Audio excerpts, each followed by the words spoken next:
आइए तो अब हम शुरू करते हैं भाग 2। इसमें हम पढ़ेंगे प्रतिच्छेदी रेखाएं और अप्रतिच्छेदी रेखाएं। क्या होता है, इसे हम बोलते हैं intersecting line and non intersecting line.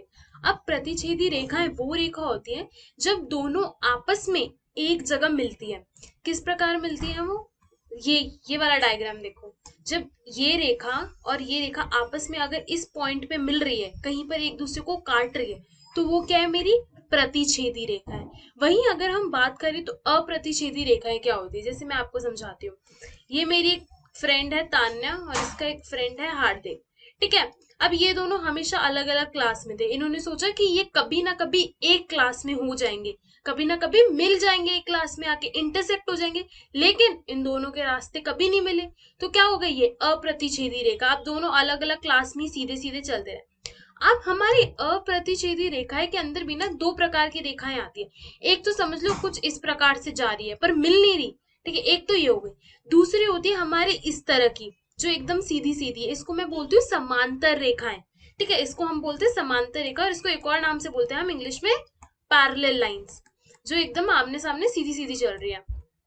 अब इसी को देखो, ये एल एक मेरी लाइन है और एम, ये दोनों क्या है? आपस में पैरेलल है। और जो इन दोनों के जो बीच की दूरी है, ये जो आपको दूरी दिख रही है इन दोनों के बीच की, इसको हम बोलते हैं समांतर रेखाओं के बीच की दूरी, ठीक है। मतलब दो पैरेलल लाइन के बीच की दूरी, ओके। और ये जो आपको दिख रहा है, ये क्या हमारा 90 डिग्री एंगल। हमने पढ़ा था ना समकोण के बारे में।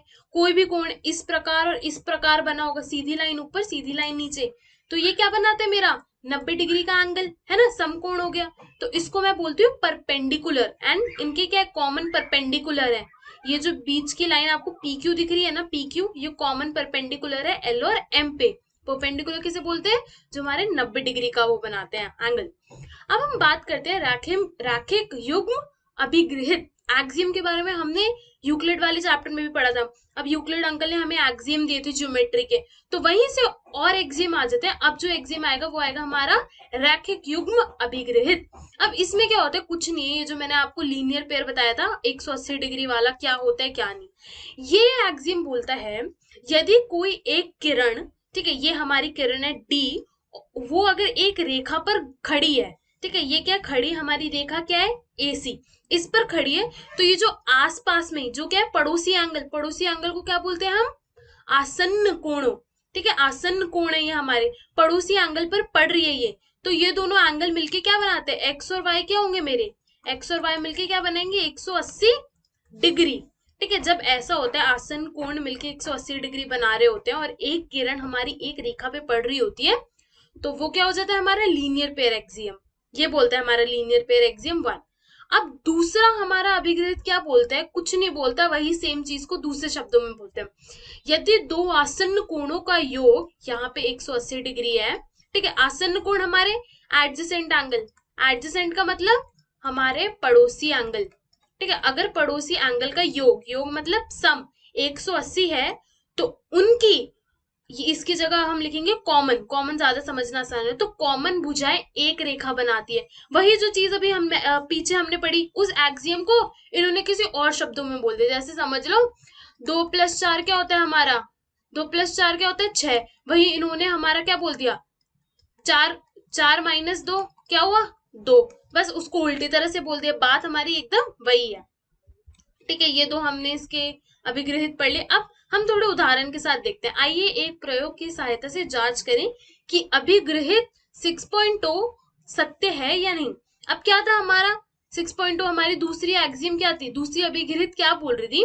एक लाइन पे अगर मेरे दो एडजेसेंट एंगल है, दो एडजेसेंट एंगल, उन दोनों का सम क्या होना चाहिए? 180 डिग्री, ओके। एक लाइन पर पढ़ रहे हैं तो अब इन दोनों का सम क्या आ रहा है मेरा? 60 + 30 तो 90 डिग्री है। ये तो मेरा समकोण बन रहा है, लीनियर पेयर नहीं बन रहा, रैखिक नहीं बन रहा है ये मेरा, तो ये तो नहीं होगा। दूसरा है देखो 60 + 80, ये 140 डिग्री होता है। हमें क्या चाहिए? 120 डिग्री, 180 डिग्री चाहिए, ये भी नहीं है, ठीक है। अब हम आगे देखते हैं। अब ये वाला देखो, ये वाला बन रहा है ना एक रेखा, ये रही किरण इस पे पड़ रही है, इन दोनों का योग क्या होगा? इन दोनों का योग होगा 180 डिग्री, तो ये मेरी अभिगृहित 6.2 क्या है? सही है। अब ये वाला देखो, इसमें तो एक सीधी रेखा है भी नहीं, और इन दोनों का योग करोगे तो 220 डिग्री आ जाएगा, 150 प्लस योग, 50 में 70 का योग दोगे तो क्या आएगा, 220 आएगा। तो ये भी मेरी अभिगृहित 6.2 को सही नहीं कर रहा, सिर्फ और सिर्फ ये वाला सही है क्योंकि इन दोनों का योग क्या आ रहा है हमारा, 180 आ रहा है। अब हम आगे देखते हैं। अब हम पढ़ेंगे वर्टिकली अपोजिट एंगल्स। क्या होता है वर्टिकली अपोजिट एंगल? जैसे मैंने बताया था, जब दो लाइन आपस में इंटरसेक्ट कर रही हैं, दो लाइन एक दूसरे को प्रतिच्छेद कर रही हैं, ठीक है, तब क्या होता है, इन दोनों के आपस के जो पड़ोसी होते हैं वो क्या होते हैं, इक्वल होते हैं। ये और ये दोनों क्या है, सेम है, ये 1 है तो ये भी 1 है, तो आपस के घर क्या होंगे, सेम होंगे, पड़ोसी पड़ोसी सेम होंगे, तो मतलब अपोजिट एंगल क्या होते हैं इसमें, सेम होते हैं एकदम। इसको हम एक और चीज बोलते हैं शीर्षाभिमुख कोण। अब हम आगे और अच्छे से समझते हैं। देखो, अब ये जो है हम इसमें एक प्रमेय को वो करेंगे, ठीक है, प्रूफ करते हैं अब हम प्रमेय। ये है हमारी पहली प्रमेय। अब इसमें क्या होता है, जैसे समझो इन्होंने दिया ए बी और सी डी, दो रेखाएं हैं। अब हमारी ए बी एक रेखा है, रेखा याद आया, इसको मैं बीच को ओ मान लेती हूँ, ठीक है, ओ समझ लो इसको, ये मैं ओ लिख देती हूँ। एक सेकेंड, इधर को, ये जो यहाँ पे इंटरसेक्ट करे ना, ये मेरा ओ है। अब ये देखो, ए बी एक रेखा है, अब ओडी क्या है, अगर समझो सिर्फ इतना समझो, अभी ए बी हमारी क्या है, एक रेखा है, और रेखा के ऊपर ओडी क्या है, किरण है। किरण मतलब अब ये दोनों क्या हो गए, एडजेसेंट एंगल हो गए। एडजेसेंट एंगल मिलकर क्या बनाते हैं, 180 डिग्री। अभी बस इतना ध्यान रखो। अब आगे पढ़ो, इन्होंने क्या बोला है, ए बी और सी डी दो रेखाएं हैं जो ओ पर प्रतिच्छेद करती है। ओ मैंने यहाँ पे डाल दिया, ये दोनों ओ पर मिलती है, प्रतिच्छेद करती है। अब हमें प्रूफ क्या करना है, निष्कर्ष क्या निकालना है, एंगल AOC बराबर होगा BOD के, ठीक है, हमारा क्या होगा, एंगल AOC बराबर क्या, BOD के। एंड एंगल जैसे मैं समझ लेती हूँ, इसको x बराबर x दिखाना है, y बराबर y। अब हम ये कैसे दिखाएंगे, ठीक है, ये हमें प्रूफ करना है। अब एक बहुत आसान, जो मैंने पहले आपको एक्सिम में बताया था वो चीज ध्यान में दो। मैंने क्या बताया था, ऐसे एक लाइन पड़ रही ये है, तो आपस के पड़ोसी पड़ोसी एंगल x और y मिलके क्या बनेंगे, x प्लस y 180 डिग्री, ठीक है। यही सेम चीज यहाँ पर देखो, ए बी मेरी एक रेखा है, ओडी क्या है, किरण है, x प्लस वाई मिलकर क्या बनाएंगे, x प्लस वाई मिलकर क्या बनाएंगे, एंगल x एंगल y, ये क्या बनाएंगे मेरा 80 डिग्री, 180 डिग्री।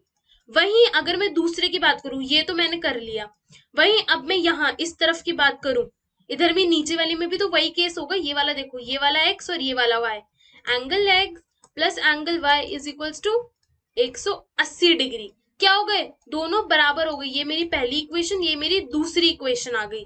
तो इससे मैं ये लिख सकती हूँ, एंगल x बराबर एंगल x होगा, एंगल y बराबर एंगल y होगा। इसको करने का एक दूसरा तरीका भी है, इसको प्रूफ करने का तरीका है, जिसमें मैं एंगल लेके करती हूँ। तो इतना ज्यादा अंदर जाने की इसमें हमें जरूरत नहीं है, हमें बस इसमें ये पता होना चाहिए, यदि अगर ये वाला एंगल AOD बराबर COB है तो ये दोनों भी आपस में क्या होंगे, इक्वल होंगे, ठीक है।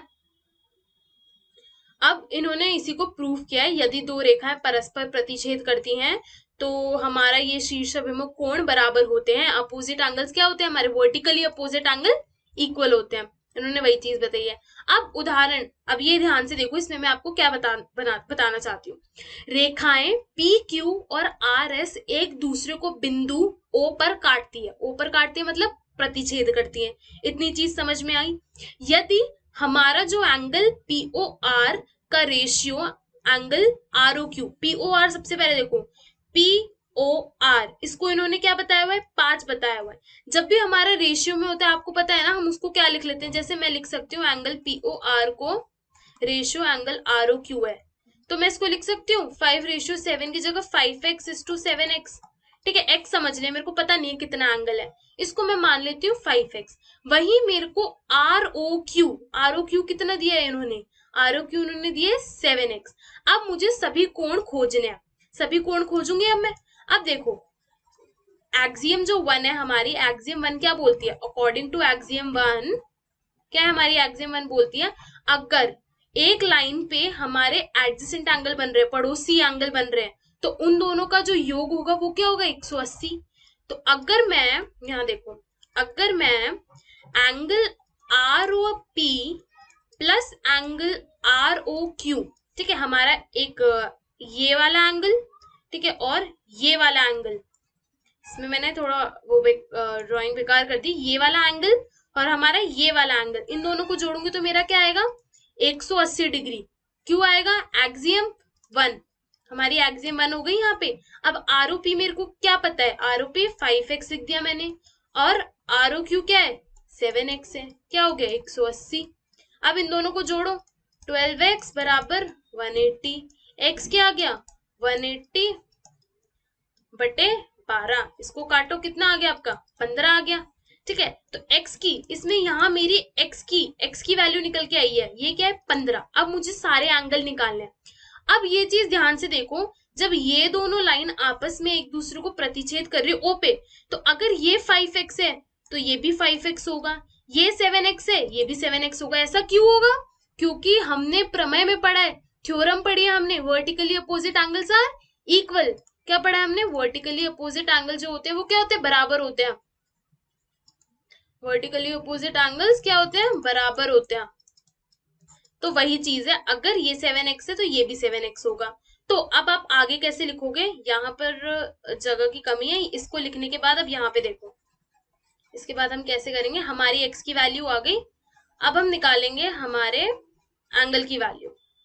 इसको इस प्रकार लिखना जिस प्रकार मैं लिख रही हूँ।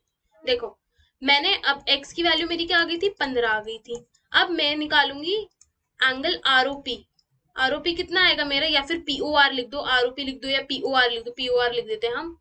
यहाँ पे पीओआर कितना है 5, x की जगह मैं क्या लिखूंगी 15, क्या आया मेरा 75 डिग्री। अगर एंगल पीओआर 75 डिग्री है, एंगल पीओआर बराबर होगा एंगल क्यूओएस के, क्योंकि वर्टिकली अपोजिट एंगल वाली थ्योरम लग जाएगी इसमें हमारी।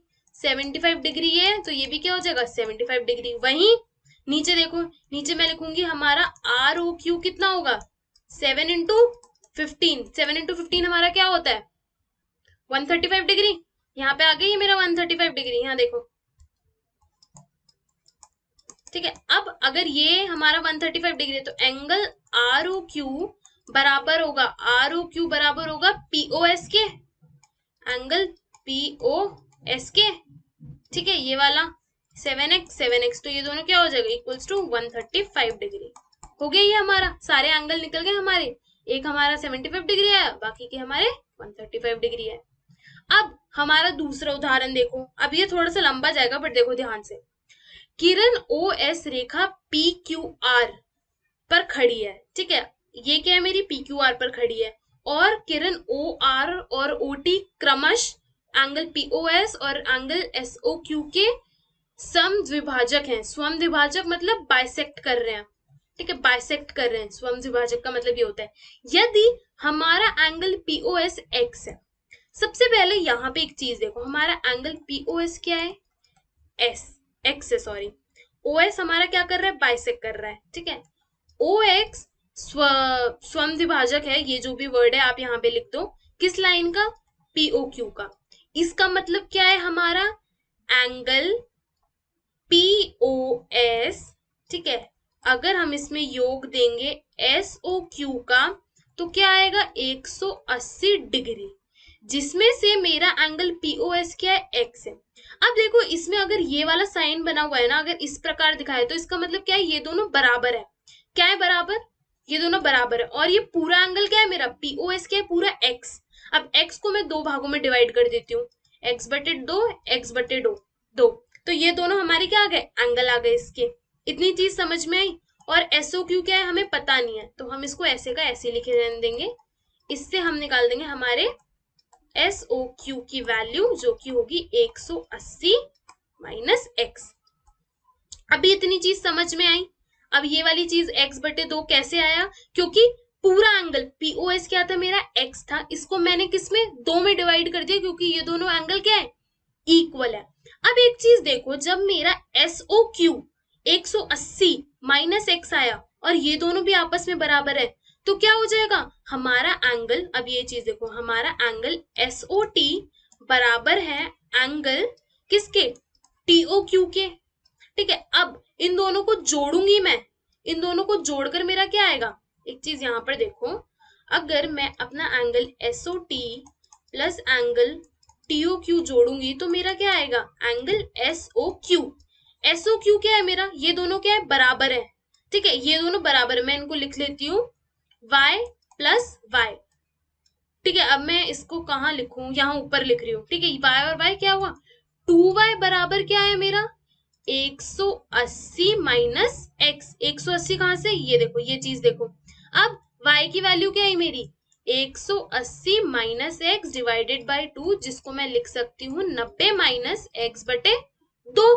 ये चीज आगे समझ में, y क्या है मेरा, y है ये दोनों क्या है मेरा y y y है। ओके, इतनी चीज आई समझ में। अब हमें निकालना क्या है, हमें निकालना है आर ओ टी की वैल्यू। y की वैल्यू मेरी क्या निकल के आई है 90 minus x by 2। 90 minus x by 2 इधर लिख दो, 90 माइनस एक्स बटे 2। अब मुझे क्या निकालना है, आर ओ टी की वैल्यू निकालनी है, इसकी और इसकी वैल्यू कैसे निकाल लेंगे, अब तो इसकी निकालना ज्यादा मुश्किल ही नहीं है। अब एंगल आर ओ टी निकालूंगी तो इसमें मैं क्या करूंगी, एंगल आर ओ एस मैं योग दूंगी एंगल एस ओ टी का। ठीक है, क्या होगा ये मेरा आर ओ एस क्या है मेरा, इधर दिख रहा है आपको आर ओ एस एक्स बटे 2। इसमें अगर मैं जोड़ दूंगी एस ओ टी क्या है मेरा 90 माइनस एक्स बटे 2। एक्स बटे 2 से एक्स बटे 2 गया, बचा क्या मेरा 90 डिग्री आ गया मेरा, हमारा आर ओ टी आ गया 90 डिग्री। ये चीज आगे समझ में। अब हम अगला उदाहरण देखते हैं। तो आइए अब हम अपने ये वाला उदाहरण शुरू करते हैं। अब इसमें हमें क्या दिखाना है, ये जितनी भी आपकी इसमें ये कोण है, ठीक है, ये सारे किसके बराबर होने चाहिए 360 डिग्री के बराबर होने चाहिए। अब हम ये कैसे करेंगे, सबसे पहले तो जो हम चीज इसमें करेंगे वो क्या करेंगे, ये जो दिख रही है ना ये वाली रेखा, हम इसको थोड़ा आगे बढ़ा देंगे। क्यों बढ़ाएंगे, इसका रीजन भी मैं बताऊंगी। इसको मैं बोल देती हूँ टी। ठीक है, इसको मैंने यहां तक बढ़ा दी। अब अगर मैंने बढ़ा दी तो आपको एक चीज दिख रही होगी, ये जो पी ओ है ये क्या आ गई मेरे पास, एक किरण आ गई, और टी क्यू क्या आ गई, ये मेरे पास एक रेखा आ गई। अब हमें पता है यदि कोई किरण एक रेखा पर पड़ रही है तो वो क्या बनाएगी, हमारे एडजेसेंट एंगल, पड़ोसी एंगल मिलकर क्या बनाएंगे, हमारे लीनियर पेयर बनाएंगे ना। लीनियर पेयर का क्या होता है, हमारा त्रिभुज का क्या होता है 180 डिग्री, जो योग होता है वो क्या होता है 180 डिग्री। अब यहाँ पर मैं ये लिख सकती हूँ, सबसे पहले मैंने क्या किया, मैंने O से लेके T तक एक लाइन को एक्सटेंड कर दिया, रेखा एक्सटेंड कर दी। अब दूसरी चीज मैं क्या करूंगी, इधर देखो, इसको मैं लिखने की जरूरत नहीं है, इधर मैं बताती हूँ। अब मेरा अगला स्टेप क्या होगा, इधर देखो, एंगल TOP प्लस एंगल मेरा क्या होगा POQ किसके बराबर होगा 180 डिग्री। क्यों, हमारा क्या था रैखिक युग्म, रैखिक युग्म मतलब लीनियर पेयर का axiom, linear pair axiom. Okay, अब नीचे देखो, अब आपको नीचे एक चीज दिख रही है टीओक्यू, क्या है टीओक्यू वैसी की वैसी रेखा है। अब इसमें किरण क्या आ गई, हमारे पास दो किरण आ गई, एक तो एसओ आ गई और एक क्या आ गई ओ आर। अब हमें पता है त्रिभुज जो हमारा कोण होता है, त्रिभुज कोण वो क्या होता है 180 डिग्री के बराबर होता है। तो मैं ऐसे लिख सकती हूँ angle TOS plus angle SOR, हमारा ये वाला एंगल, ये वाला एंगल और ये वाला angle, plus angle R O Q, ये भी क्या होंगे बराबर 180 डिग्री। क्या रीजन, सेम रीजन, रैखिक युग्म, रैखिक युग्म वाली एक्सियम हो गई हमारी। ठीक है, अब क्या करना है, हमें इस पूरे को 360 डिग्री के बराबर दिखाना है। ठीक है, अब इन दोनों को अगर आप ऐड कर दोगे, ठीक है, इन दोनों को यदि आप ऐड कर दोगे तो क्या होगा, अब यहाँ पे देखो, सबसे पहले ये मेरी पहली इक्वेशन हो गई, ये हो गई मेरी दूसरी, योग करेंगे हम पहली और दूसरी का। ठीक है, अब देखो angle T O P plus angle P O Q plus angle, जब हम इन दोनों को ऐड करेंगे, इन दोनों का योग करेंगे तो इन दोनों का भी होगा ना। अब देखो एंगल टीओएस प्लस एंगल, इधर नीचे लिख रही हूं मैं, इधर एंगल कहाँ गया, TOS plus angle SOR plus angle R O Q बराबर 180, 180 क्या हो जाएगा मेरा 360, इधर आ गया। अब एक चीज ये देखो, मेरा एंगल टीओपी और टीओएस ये दोनों क्या बनाएगा, टीओपी और टीओएस क्या बनाएगा, इस लाइन को तो हम बाद में भूल जाएंगे ना, लाइन तो हमने बनाई है, हमें क्या दिखाना है, हमें तो ये चीज दिखानी है पीओक्यू पीओएस। अब इन दोनों को अगर मैं जोड़ दूंगी, ये वाला एंगल और ये वाला एंगल जुड़कर क्या बन जाएगा मेरा, एंगल पीओएस प्लस एंगल मेरा क्या हो जाएगा आरओक्यू, ठीक है, plus angle P O Q plus angle, एक तो ये वाला हो गया, ये वाला हो गया, ये वाला हो गया, और बचा कौन सा एंगल ओ क्यू आर, ठीक है, एक तो ये वाला ओ क्यू आर, क्या हो जाएंगे बराबर 360 डिग्री। आ गई ये चीज समझ, दोनों को हमने पहले तो इसको आगे एक्सटेंड कर दिया, ये दोनों 180 के बराबर, ये भी 180 के बराबर, दोनों इक्वेशन को क्या कर दिया हमने, दोनों का योग कर दिया। योग करने के बाद ये लाइन को हम भूल गए, लाइन को जो दो एंगल को हमने मिलाकर एक एंगल बना दिया, वो क्या बना दिया पीओएस, ये जो हमारा एक पीओएस इधर आ गया, एसओआर अब क्या है बीच में ना ओ होना चाहिए, सबके बीच में क्या था मेरे ओ ही है, बाकी अगर तुम एंगल एसओआर को एंगल आर ओ एस भी लिख दोगे कोई फर्क नहीं पड़ता, यहाँ पे जैसे मेरा आर ओ एस भी है, ठीक है, अगर ये भी लिख दोगे तो कोई फर्क नहीं पड़ता, तुम्हारा क्या आएगा एकदम सही आएगा जवाब। तो यहाँ पे ये दूसरा भाग इसका